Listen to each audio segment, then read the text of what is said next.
বিশাল সংখ্যক জনগোষ্ঠী কিন্তু অত্যাচারিত হয়েছে, নির্যাতিত হয়েছে, নিপীড়িত হয়েছে এবং গুমের সংখ্যা এখানে বলা হচ্ছে সম্ভাব্য ৩,৫০০-এর অধিক, বিচার বহির্ভূত হত্যাকাণ্ড ৩,০০০-এরও অধিক এবং পুলিশি হেফাজতে মৃত্যু ৫০০-রও অধিক এবং পঙ্গুত্ব বরণ করেছে। সেটার কোনো আসলে নির্দিষ্ট নির্ভরযোগ্য স্ট্যাটিস্টিক পাওয়া সম্ভব না, এটা অনেক হবে।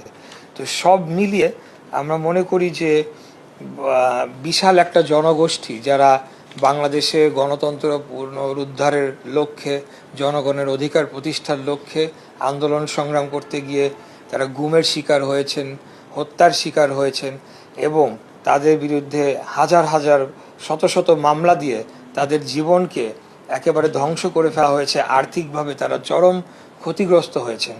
তাদের জন্য অবশ্যই আমাদের কিছু করা উচিত, কারণ তারাই আজকের জুলাইয়ের যে ২৪-এর যে গণ অভ্যুত্থান হয়েছে সেটার যে প্রেক্ষাপট সেটা তারা রচনা করেছেন।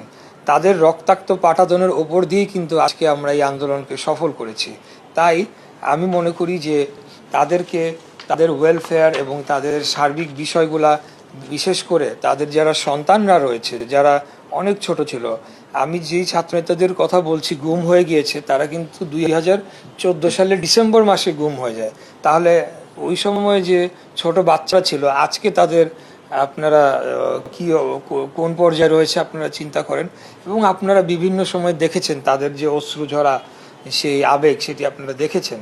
তো যাই হোক, এই বিষয়গুলোকে দেখভাল করার জন্য আমি প্রস্তাব করব গুম, নির্যাতন ও রাষ্ট্রীয় নিপীড়ন পুনর্বাসন অধিদপ্তর নামে মুক্তিযুদ্ধ বিষয়ক মন্ত্রণালয়ের অধীনে আরেকটি এই একই রূপে একটি অধিদপ্তর গঠন করা হোক।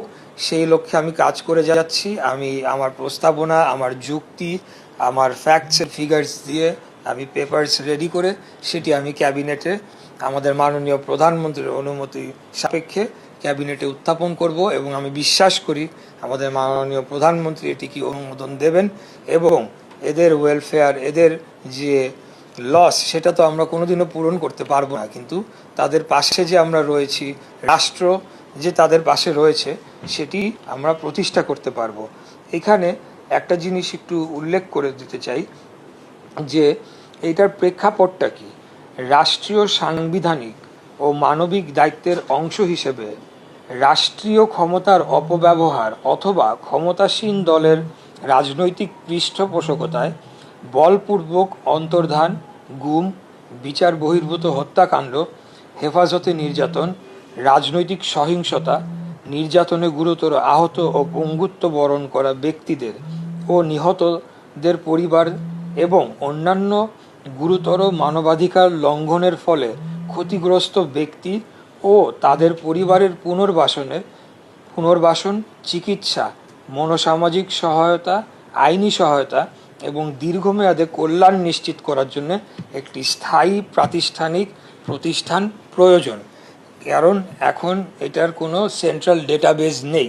আমাদের জাতীয় পর্যায়ে একীভূত করে একটি ভুক্তভোগী পরিবারদের ডেটাবেজ অবশ্যই একটা প্রতিষ্ঠা করা দরকার, যার মাধ্যমে আমরা এই পুনর্বাসন এবং চিকিৎসা, কর্মসংস্থান সহ নানাবিধ যে সুযোগ সুবিধাগুলি রয়েছে, যেটা রাষ্ট্রের দায়িত্ব, বিশেষ করে রাষ্ট্রের দায়িত্ব, কারণ রাষ্ট্রীয় বল প্রয়োগ করেই তাদের উপরে এই নির্যাতনটি করা হয়েছিল।